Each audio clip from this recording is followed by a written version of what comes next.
Hey everyone, back with another video, and today we're going to take a look at Aurora HDR 2019. I've been seeing a lot of advertisements for this throughout Instagram and YouTube. You know how I enjoy shooting HDR for natural light automotive photography, so I was like, hey, maybe this is a great tool for it, so I figured I'd check it out, and I wanted to kind of show you all how the software works and some of the different features that I found in it and how I use it to edit my photos. So when you first launch the software, you're taken to a screen that looks similar to this, and to kick it off, what you do is just click open image, and then that's going to shoot you to your area where your HDR photos are going to be. So I'm going to select this set right here. So I know that 39 is my first one and 42 is my last one.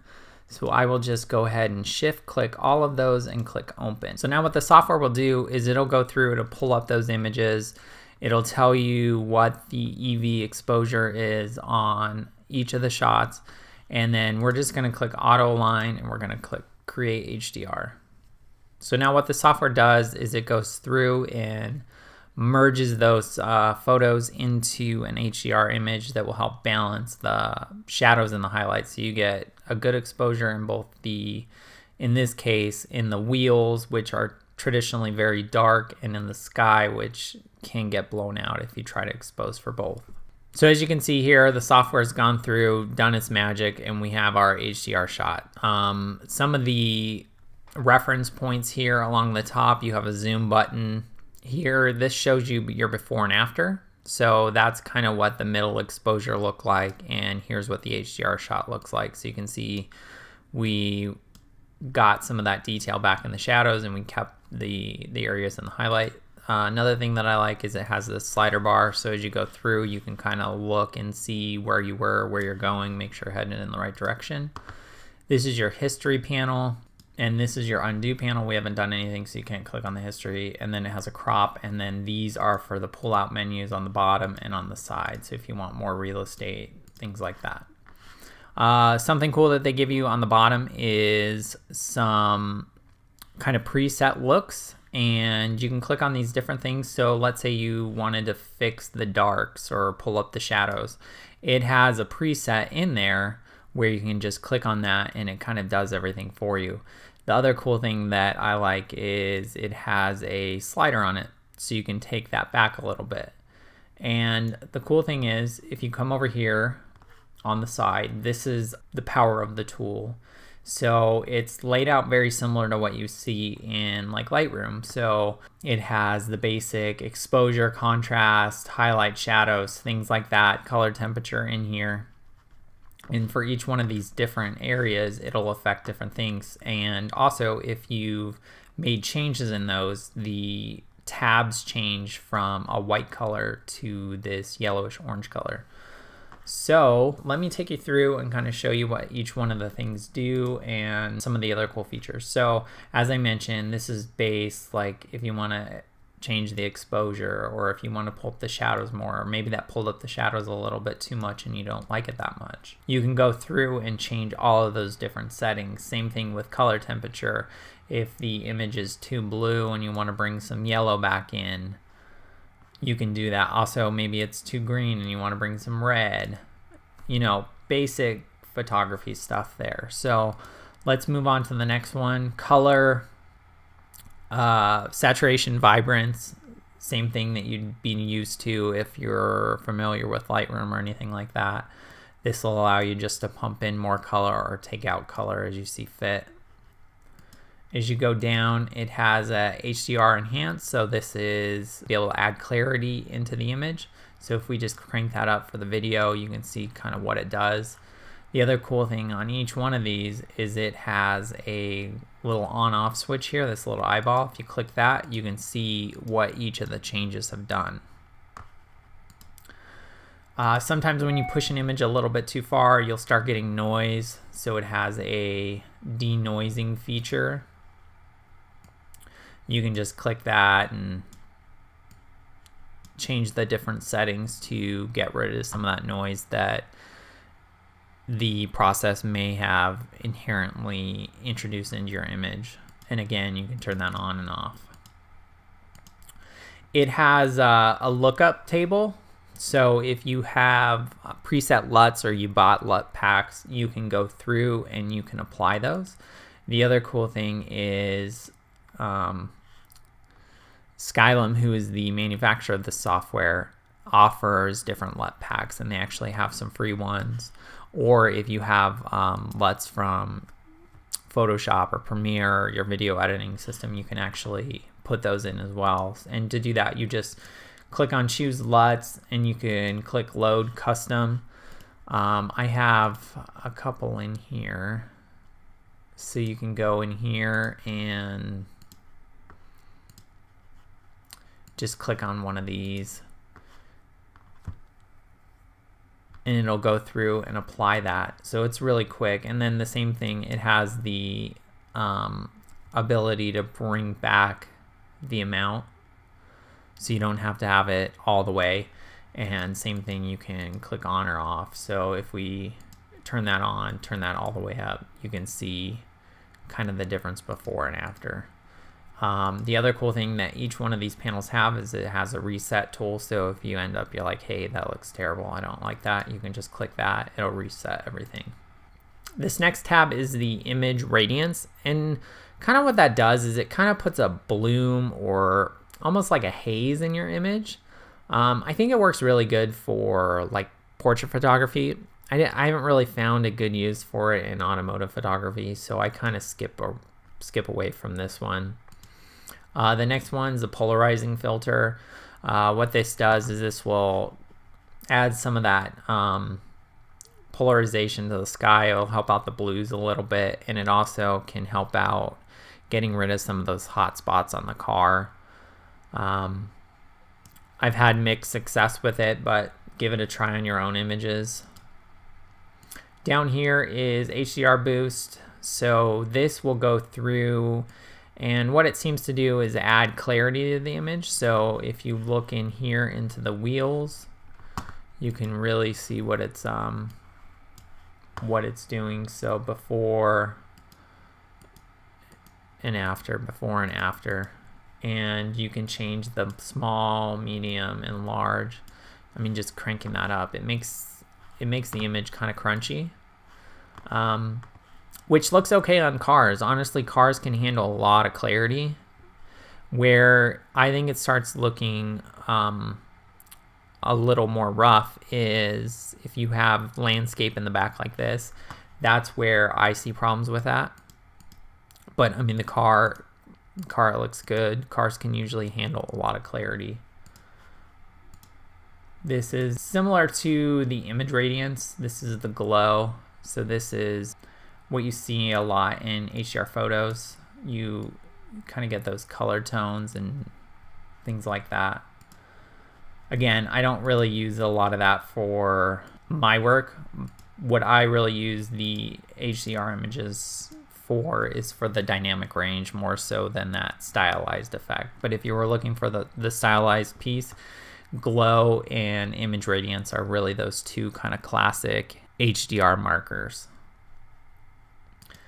Adjustable gradient. So this allows you to put a quick gradient from the top or the bottom. So if you have the top clicked, you can just pull down the exposure and you can see it really just affects the top. You don't have to pull out a gradient or anything like that. So if you wanted to quickly change the exposure and you wanted to push it more towards the blue or the yellow, you can do that. Tone curve, this allows you to put in contrast if you want to do like a S curve. It also allows you to pull out individual colors. So as you can see, I'm on the blue tab right now. If you go to the overall, the white tab, this is where you could put in some of that contrast into the highs and lows. So you would put in like an S curve like this. That just really makes those blacks blacker and the whites whiter, and that's how you kind of get that contrast. The different color channels here, you can pull out different colors or you can add in different colors. So if you want to add some reds to the shadows, you can pull up this channel here, pull it over to add more greens or cyan, and you can do that just throughout the different colors. It has an HSL slider. So if you want to target specific hue, saturation, and luminance, that's what HSL stands for. So if you go to the hue, let's say we want to change the color of this sky slightly. We don't really like this blue. We want it more of a like cyan color. We can pull that back and change that. Or if we want, you know, more of a purple color. Same thing with the greens. If we want to change the tone of the greens, you can also change the saturation. So if you really want to make that blue pop, you can crank that up. Same thing with the greens in the background. Also, if you want to take down a certain color, so let's say we don't like the blue and we want it to look more gray and overcast, we can pull that down. You can also use this, I'll show you in just a second, on how to change the color cast of like the car itself. So if it's really picking up a lot of blue, we can affect that. And then the same thing with luminance, you can make specific colors brighter or darker. So again, just going back to the blue, if we want to make that darker or brighter, we can do that here.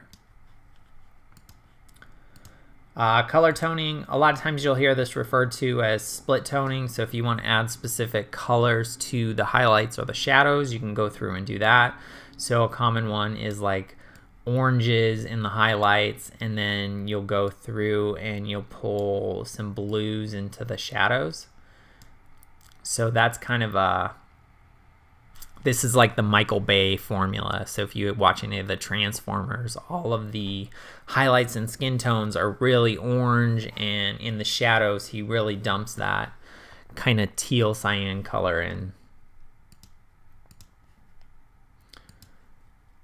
And then the last one is dodge and burn. So what you can do is, if you want to increase the contrast in specific areas, making the highlights pop more, you can go in, say start painting, and you can just brush along those things. So you can see that body line got a little bit brighter there. And if you wanted to bring some emphasis to the wheels, you can do that as well. And again, if you just click on and off, you can see kind of what you did before and after. And then the last one is vignetting, kind of self-explanatory. It just makes the edge darker. But one cool thing that they have in here is inner brightness.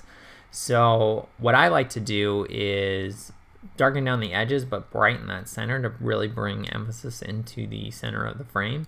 So what you can do is bring that down, and you can see it gets darker, but as you bring this up, it keeps that brightness in the middle. And I just think it helps bring your eyes to that center of the focus of the image. So I think that's a cool tool. The other thing it has is a place center. So if your area of focus wasn't right in the middle, you can go through, click that, kind of build it off of there, and then bring that post crop vignetting down and bring that inner brightness up, and then it will focus right on where your focus point is. So those are the basic adjustments on the side here. So that's the foundation of how this tool works. What I think is really cool about this, though, is if you come up here, it actually has the ability to layer items on top. So what you can do is you can click over here on the plus, and you can do a couple things. So you can add a new original image layer, so you can bring in that base back over top. You can add a new image, or you can bring in an adjustment layer. And so where you would kind of do this is, let's say we want to bring in a new image layer. And where I think you would use this is, one of the things that I recommend for automotive photography is polarizations, right? So if you had the side window as a different polarization, for example, we'll just open up one of the images from our HDR shot to illustrate the point here.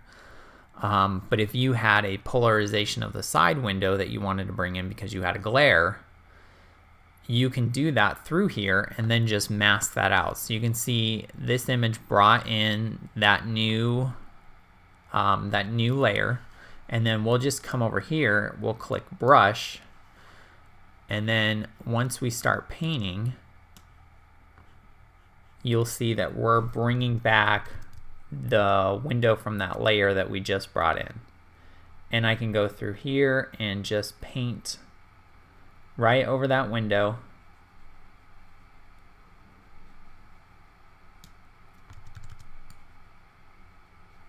And bring that in. So if we hide that, you can see what it looked like before and what it looks like after. So kind of a cool thing. So you're able to build on layers with different images in here. You could also do like sky replacements, things like that. And then up here, the cool thing that it has is you have paint and erase. So if you make a mistake and you kind of go inside the body line or something like that, you can just click that and erase. You have your different brush settings, so you can change the hardness, softness, opacity, things like that. And then you can also change the opacity, so if you want to feather it in. So if you wanted to do a sky replacement in here, you could do that. You just have to go through, bring in that new sky, paint over it, and then make sure your mask was solid. What I think is cool though too is you have the ability to layer these effects upon each other. So if we go in here to add a new layer, and let's click adjustment layer, and then you have a couple different options up here. So if you click on this paintbrush, it'll give you a drop down, and let's say we want to add a gradient mask. So we're just going to click from the top and bring that down. So let's say we want to darken up this sky. We're going to go up here to the HDR basic panel, and we're going to pull down the exposure. That way we're bringing that emphasis into the car. You can also affect the colors that are underneath there. So let's say we want to go to hue, saturation, and luminance, and let's affect the hue. So let's pull that blue over a little bit. And then maybe we want to go into luminance and we want to pull that down some. So let's go in, let's add another one. We'll go in, add another adjustment layer. Let's do the same thing to the bottom. So we'll just pull this up. We want to darken down this asphalt. So we're going to click exposure. We'll bring that down. And maybe we don't want any color on here, so we're going to go to our color panel right here, and we're going to bring our saturation way down. We really want that asphalt just to be gray. I think our car is getting lost a little bit, so what we can do is we can come back in here and let's make a new layer, and we'll click adjustment layer again. In this brush tool, we can do one of two things. We can either brush it over the car, which I'll show you that. We'll just click brush. We'll come in here. Your left and right bracket keys will make your brush bigger or smaller. And we can just go in here and we can paint over the car.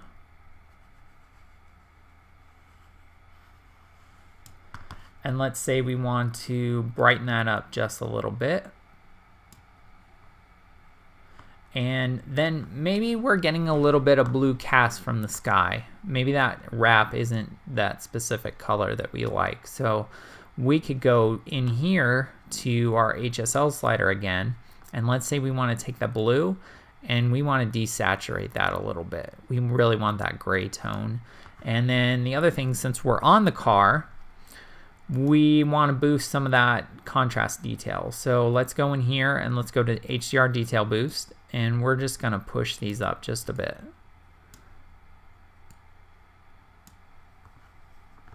And maybe that's a little bit too much, but for the ability to see it on the video and see what we really did to affect that, I'm going to leave it a little bit higher, just knowing that I probably wouldn't do that on the final image. But then again, you can click on and off and see what you did. So, I mean, let's say you go through, this is your final image, you're completely happy with that. How do I get it out of here? Cool thing is you can go over here to File, you can go to Export, and here is your export dialog box. So you can name your file. Let's call this Cool Edit. And then the other thing that you have is you have the option to sharpen it. So I just keep that at medium. I use the same export settings that I use in Lightroom and Photoshop in this, and that's just resizing to the long edge. I put in 24 by 48. keep the quality at 85%, and I'm just exporting as sRGB because it's going to go on the web, and the format is JPEG. And then I'll just click and save that out. And then what you do is you just save out your files. So that's the first look at Aurora HDR 2019. As I use the software a little bit more, I'm sure I'll come up with some more tips and tricks, but I just wanted to get a good overview video out there to everyone and let them know kind of what I think and kind of go through the different features that I found and how I've integrated that into my workflow. I think it's a good alternative to using just Lightroom for your edits. It has a lot of the same tools in it, with the added feature of being able to layer in those images. So hopefully you like this video. Hopefully you found it informative. Hopefully you learned something from it. If you do, I'd appreciate if you give that thumbs up, and if you like the content that I'm putting out, make sure you hit that subscribe button. Otherwise, until next time, take care.